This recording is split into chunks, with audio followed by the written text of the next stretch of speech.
ang Clan War Arc o ang gera sa gitna ng Great Families sa Jujutsu World. Mangyayari na nga ba ito sa Part 2 o sa sequel ng Jujutsu Kaisen, ang isang sekretong asosasyon na ang goal pala ay ang i-control ang lahat ng Great Families at ang mamuno sa Jujutsu World at ang pag-reveal kung sino naman ang current at bagong head ng asosasyon na yon. At ang pinakamainit na tanong ngayon, ano nga ba si Mimi? Isa ba siyang traitor o isa lamang yun na fake news mula sa translation errors? Dahil as you know, ang ating main leaker na si Miyamura ay hindi nakapag-release ng leaks para sa JJK 269 nang dahil lang sa isang family emergency. Nang dahil dito, napakarami ng naging sources ng leaks kaya magkakaiba ang translations, magkakaiba ang detalye at ang mga infos na naibigay nila. However, don't worry dahil sinabi ko naman sa inyo sa previous video na ang Jujutsu Kaisen Chapter 269 spoiler video natin ay reliable at hindi ito nanggaling sa kung sino lang. But before we proceed sa ating discussion, huwag niyo munang kalimutang mag-iwan ng like, mag-subscribe at i-ring ang bell button para ma-notify kayo pag release natin ng susunod na chapter and spoiler para sa Jujutsu Kaisen. Especially now dahil may natitira na lamang tayong 2 final chapters para sa seryeng to. Kaya naman huwag na nating patagalin pa, let's go! Sa pinakaunang page, sa pinakaunang panel ay makita natin na nagsimula ang chapter na ito sa isang candy shop. Dito ay may isang matandang babae nakaharap si Mimi na nagtatanong sa kanya ng how much or magkano. However, hindi pa yun mapapaliwanag sa parteng ito at maipapaliwanag lamang kung anong interaksyon na nangyari sa kanila pagdating sa huling parte ng chapter. Switching of scenes naman ay makakabalik na tayo sa nangyayaring discussion ngayon dahil nakita natin sa previous chapter na nagkaroon nga sila ng pagtitipon para tulungan daw itong si Yuta Okkotsu. However, as we can see guys, nakasurvive si Yuta at nasa original na katawan na siya ngayon. Sinesermonan siya dito ni Maki habang sinasabing hindi porket nakasurvive siya ay palagi na siyang magiging reckless, na palagi niyang iisipin na makakasurvive siya at gagawa na siya ng mga delikadong desisyon tulad nito. Sa pagdating naman nila Megumi ay tinanong agad ni Maki itong si Fushiguro kung kumusta na ang kanyang pakiramdam. Nasinagot naman itong si Megumi na medyo nahihilo pa siya at medyo foggy pa daw ang kanyang isip na maaaring dulot nga ng sure hit effect ng Unlimited Void. Na actually napakaganda pa nga ng naging epekto dito kay Megumi dahil kung sa totoo lang, dapat lantang gulay na siya. Considering ang mga na-caught up nga ng Unlimited Void sa B5 nang mangyari ang paggamit ni Gojo Satoru ng kanyang Unlimited Void ng 0.2 seconds lamang sa Shibuya incident ay nakapag-pause na ng comatose ng ilang buwan bago makarecover ang mga tinamaan na yon ng sure hit effect ng UV. However, ito nga si Megumi na sinalo hindi lamang isa kung hindi multiple pang ang Unlimited Voids at hindi lamang for 0.2 seconds kung hindi napakahabang amount of time pa. Although oo, pwedeng masabi natin na reinforced with cursed energy ang kanyang katawan as well as his brain kaya hindi ganun katindi ang epekto sa kanya, medyo para bang napakabilis naman ata ng recovery nitong si Megumi. However, we also need to put into consideration na pwede silang gumamit ng reverse curse technique at pwedeng tinulungan siya nitong si Shoko para makarecover. Dito rin ay humihingi ng tawad itong si Megumi nang dahil na nga sa nagamit ni Sukuna ang kanyang katawan ay nakapag-cause ito ng massive destruction sa buong Japan. Habang sinasabi naman ni Maki na walang dapat ipagpaumanhin itong si Megumi. Kaya naman sumingit itong si Yuji habang sinasabing siya ang dapat humingi ng tawad dahil siya talaga ang punot dulo ng lahat ng mga bagay na nangyaring ito. And then we get to see na buhay pala si Kusakabe. Nasabi dito ni Kusakabe na tama ang sinasabi ni Yuji. Kung sana ipinatay lang ni Gojo si Yuji nang makain pa lang nito ang pinakaunang finger ay hindi na sana ma-accumulate ang iba pang finger at makakapag-reincarnate si Sukuna. Sinabi din niya na hindi siya tumutol sa execution na order kay Yuji noon pero dahil nga sa impluensya ni Yaga ay nagbago ang kanyang isip. Sinabi din niya na hindi din naman daw to actually kasalanan ni Yuji Itadori dahil isa lang din siyang victim sa curse technique terrorism na ginawa nitong si Kenjaku. Sinabi din niya na nabuo ang present ngayon nang dahil sa mga nagawa nila all throughout this time. Kaya kung babaguhin nila ang mga yon, maaaring hindi pa sila nakakarating dito at hindi pa nila natatalo si Sukuna. Kaya naman tulad ni Gojo Satoru, isinuggest niya sa mga estudyanteng ito na i-enjoy na lamang ang kanilang pagkabata o ang kanilang youth at wag nang problemahin masyado ang mga bagay na dapat problemahin ng mga matatanda. Nang dahil din nga sa na-feature na buhay itong si Yuta Okkotsu, naitanong sa kanya ni Yuji kung paano siya nakasurvive. Dito niya na-explain na matapos ngang magkaroon ng burnout ang kanyang curse technique, ay akala din niya talaga na yun na ang kanyang katapusan dahil naisip niya na hindi na hinohunt ni Rika ang katawan ng kanyang Master Gojo, naisip niya na baka naputol lang ang koneksyon sa kanilang dalawa. However, ang ginagawa pala ni Rika ay ang manatili sa kanyang original na katawan, continuously nare-repair ito ng patuloy kasama ang tulong ni Shoko Eri para mapanatili itong buhay at hindi mamatay ang mga cells. Nang dahil dito, matapos ma-recover nitong si Yuta ang kanyang curse technique na nanggaling sa burnout, ay nag-reconnect na naman ang consciousness ni Rika at nitong si Yuta. Yuta, which somehow ends up to this point daw na nakabalik na siya sa kanyang original na katawan. Now hindi dito nabanggit at na-confirm ang kahit na anong detalye kung naibalik ba ang kanyang utak, kung bumalik lamang siya sa kanyang katawan gamit ang conscious na paglipat at hindi ang physical na pagpalit ng utak ng katawan nila ni Gojo Satoru.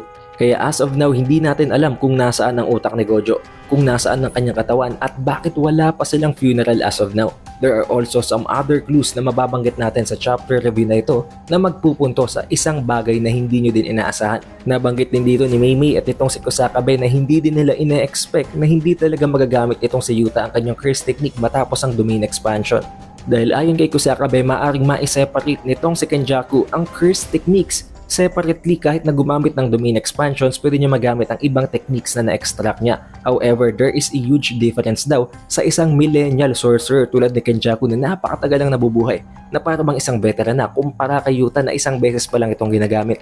Pero dito ay pinrangka na naman itong si Maki si Yuta habang sinasabing mas naging easier daw sana ang paghuli at ang pagtalo kay Sukuna kung sakaling sumunod itong si Yuta sa kanilang plano. Because if you can recall guys, nabanggit sa previous chapters na ang plano talaga ay ang gamitin ang kakayahan itong si Maki para pumatay at ang magland ng finishing blow kay Kenjaku. However, dahil nga sa kagustuhan nitong si Yuta na siya mismo ang pumatay kay Kenjaku, hindi niya sinunod ang kanilang plano at nabanggit din dito ni Maki na ang original na plano sa paggamit ng voice recorder na kung saan ay nakastore ang cursed speech ni Inumaki ay ang ibigay ito kay Higuruma at ang pigilan ang movement ni Sukuna para maitama sa kanya ang Executioner Sword nang walang kahirap-hirap. Pero dahil na nga nang nakay Yuta yon, nahirapan silang patayin si Sukuna gamit ang Executioner Sword.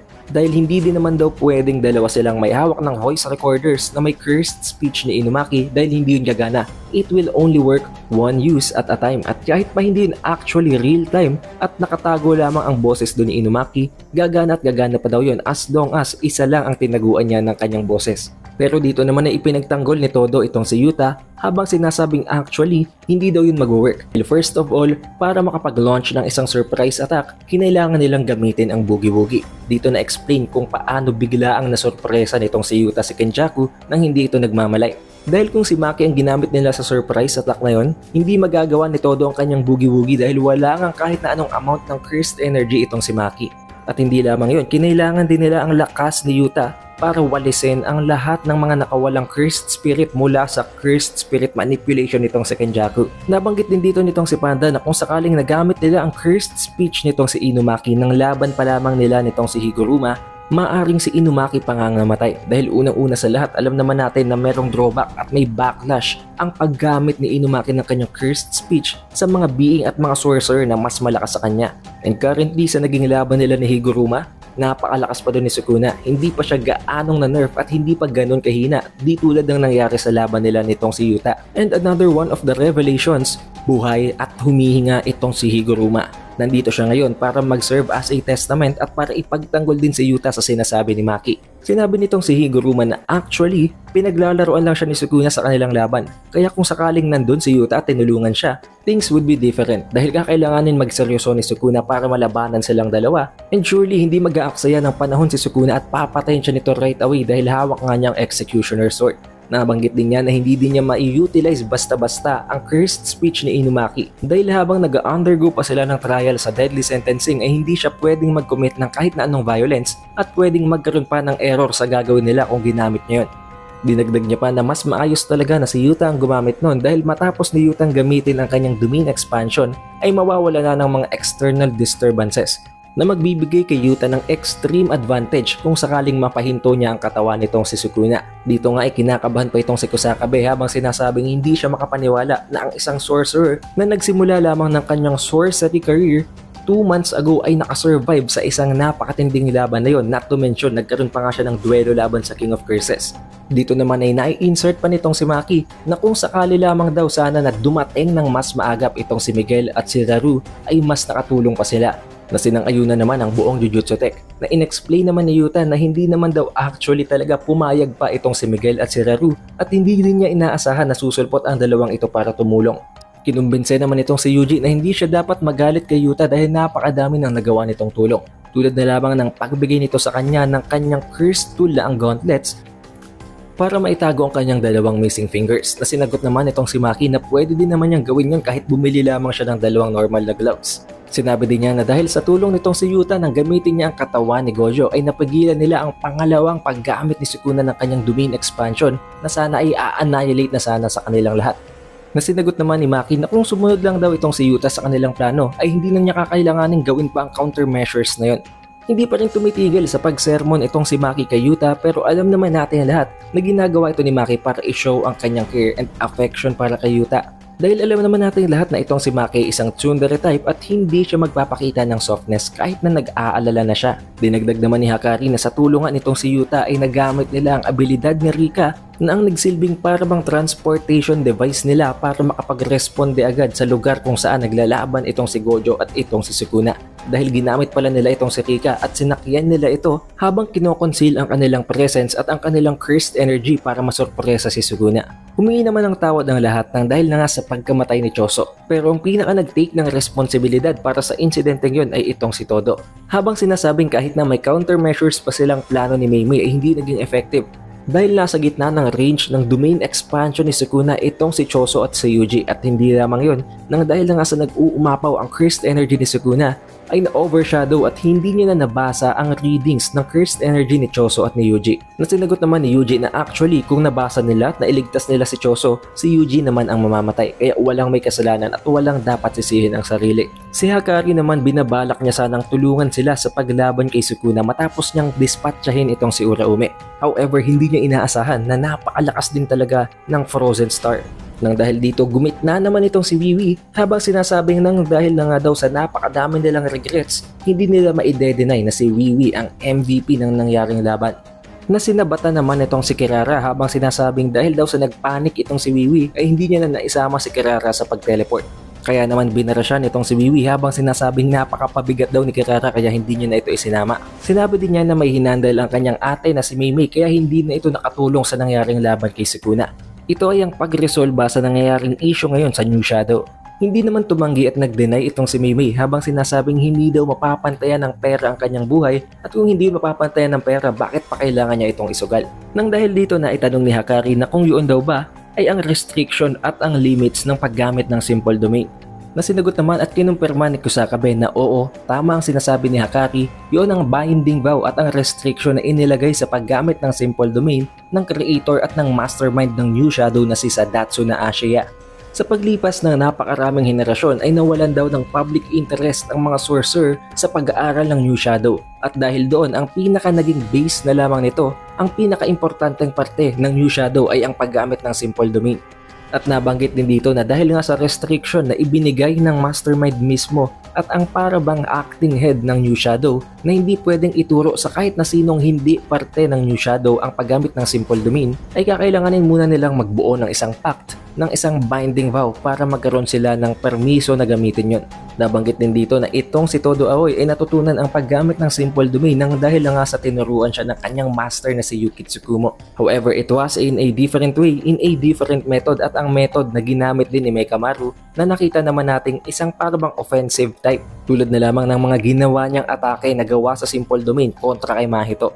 Sinabi nila na ang binding vow na yun ay parang isang forced deployment, isang pact na kung saan ay kapag inutusan sila at binigyan ng command ng head ng New Shadow ay wala silang choice kung hindi ang sumunod. At hindi lamang yun, there is this issue about lifespan. Nabanggit dito na ang head at ang iilan pang mga elder disciples sa loob ng New Shadow ay hindi agad namamatay at tumatagal talaga ang buhay. At ang malala pa dito, hindi yung dulot ng isang curse technique, kung hindi ng isang curse. Dito ay parang iniipon nito ang dark wishes or ang mga curse ng kanyang users para magawa ang method na yun na pagpapahaba ng lifespan ng head. However, as long as hindi nila kilala kung sino ang head, hindi nila ma-reveal at hindi nila makukumpirma ang tungkol sa impormasyon na yun.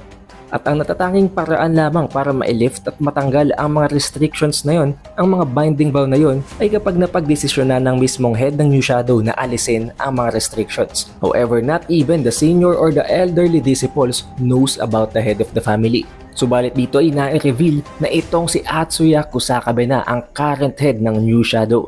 Kaya naman binigyan niya ng assurance ang buong Jujutsu Tech na ngayong siya na ang current head ng New Shadow family ay ililift niya na ang bawat restrictions at hindi na magiging issue maging ang lifespan. Nang dahil dito, hindi man natuwa si Kusakabe, tuwang-tuwa naman si Meimei at itong si Wiwi. Habang sinasabing itong si Wiwi na daw ang susunod na head at kapag nangyari yun ay mag-i-include pa sila ng additional monthly fees para makalikom pa sila ng mas maraming pera.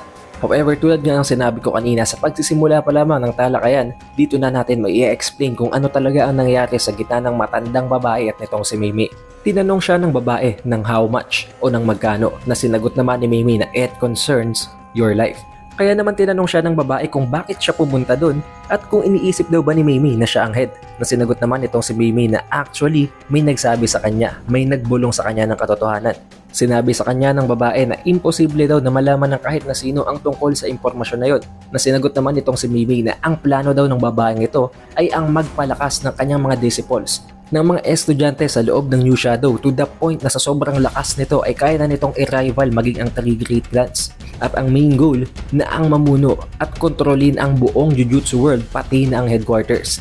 Matapos niyang marinig ang impormasyon na ito, na-realize agad ng matandang babae kasi Tengen ang nagsabi kay Meimei ng mga impormasyon na yon. At ang rason kung bakit kailangan nilang humigop ng lifespan ng mga user nito ay dahil sa napakatagal nilang inaantay ang pagkakataon na ito, nahihina ang lahat ng 3 great clans. Nang dahil na nga sa in-annihilate na nitong si Maki ang buong Zenin clan at ngayon nang wala na si Gojo, magpe-perish at babagsak din ang Gojo clan at ang Kamo clan sa mangyayaring laban.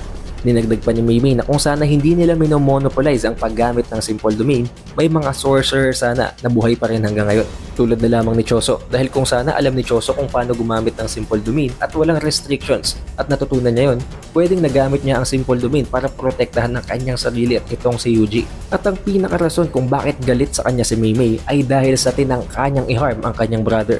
Dahil dito, pinatay niya ang old lady na kung saan ay nagtatapos ang chapter na ito. Ngayon, dito pa lang ay makita na natin na talagang nagkakaroon na ng build-up para sa sequel, para sa part 2 na maaaring ang magiging clan war arc nga na mai-include at para bang makikisali ang New Shadow. However, we cannot confirm about that yet dahil ngayon ang pinatay ni Meimei ang para bang salarin sa likod nito, pwedeng ma-prevent niya ito. However, the fact na nagbalik ang mga karakter tulad na lamang ni Raru, ni Miguel, nitong si Yuta, ni Kusakabe na ang head na nga ngayon ng New Shadow at maging nitong si Higuruma, pwedeng magkaroon talaga tayo ng sequel dahil para saan pang nabalik ang mga karakter na ito kung wala naman ang susunod na mangyayaring laban. And as you can see here guys, hindi isang traitor itong si Meimei. Kaya kung may narinig man kayo na traitor si Meimei, maaring isa lamang yung translation error or a small mistake mula sa mga leakers. Dahil actually maganda pa nga ang ginawa nitong si Meimei, pinigilan niya ang pagmomonopolize ng paggamit ng simple domain at ngayon ay pwede na itong matutunan maging ng iilan pang mga sorcerers na hindi na kailangan gumamit pa ng binding vow. But the two questions still remains, mangyayari pa ba ang merging? At babalik pa ba si Gojo Satoru? Dahil nakita naman natin na wala pa ring funeral, walang kahit na anong mga scenes or panels na nagpapakita sa kanyang corpse. And I will give you guys a little bit of hint. Kung babalikan natin ang panel na ito, ang orasan ay nakatutok sa 221 at alam naman natin lahat kung ano ang nangyari sa chapter 221. Yun ay ang chapter na kung saan ay nagbalik si Gojo Satoru matapos niyang makawala sa pagkakakulong sa prison realm. But since ayaw na ayaw nyo na nga guys sa theories, I will ask you first kung gusto nyo pa bang makarinig ng theory sa pagbabalik ni Gojo Satoru. But this time, it will be based mainly sa chapter 269 lamang. To let me know, just put Gojo 221 in the comment section below para makapag-desisyon tayo kung gagawa pa ba tayo ng theory para doon o hindi na. But what do you guys think of the chapter? Mangyayari nga bang sequel? Ang part 2 at ang mangyayaring clan war arc? Could there really be a twist sa mga salitang binitawan ni Gege Akutami o matatapos na nga ba ito sa loob ng 2 chapters? I will leave that on to you guys. Huwag mo kalimutang mag-iwan ng like, mag-subscribe at i-ring ang bell button para ma-notify ka agad sa susunod na release natin ng Jujutsu Kaisen Chapter 270 spoilers. Also, don't forget to check out our other channel na tumatalakay naman sa serye ng One Piece at tulad ng videos natin dito, updated din tayo sa bawat bagong chapter, bawat bagong spoiler sa One Piece. Kaya kung mahilig ka din sa One Piece, huwag ka na mahiyang mag-subscribe at i-ring din ang bell button sa other channel na yun para ma-notify ka sa pag-release natin ng One Piece Chapter 1127 spoilers. But then again, it is The Updated Weeb and I will see you guys on the next one.